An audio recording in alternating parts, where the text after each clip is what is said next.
వచ్చేసి ఎర్ర గుర్రవిందలు fry recipe అనమాట. ఇది చాలా చాలా టేస్టీగా ఉంటుంది నేను చెప్పినట్టుగా చేస్తే కనుక.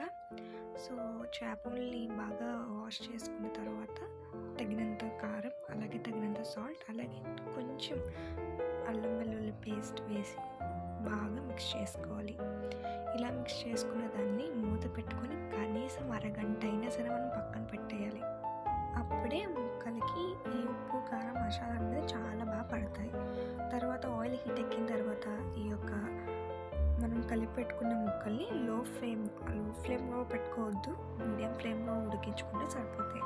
హై ఫ్లేమ్లో పెట్టుకుంటే కనుక అవి మాడిపోతాయి అండ్ అలాగే లోపల కూడా సరిగ్గా ఉడకవన్నమాట. సో మీడియం ఫ్లేమ్లోనే మనం కుక్ చేసుకోవాలి చేపల్ని.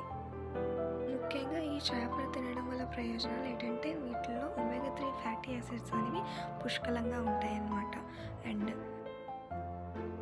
ఇందులో ఉండే న్యూట్రియంట్స్ అనేవి మన హార్ట్ని అలాగే బ్రెయిన్ని చాలా హెల్తీగా ఉంచుతాయంట. సో డెఫినెట్గా మీరు ఈ చికెన్, మటన్ కొంచెం తగ్గించి మీ డైట్లో ఈ ఫిష్ని యాడ్ చేసుకుంటే చాలా బాగుంటుంది. మిగతా ఇన్ఫర్మేషన్ షార్ట్లో అప్లోడ్ చేస్తాను, చూడండి.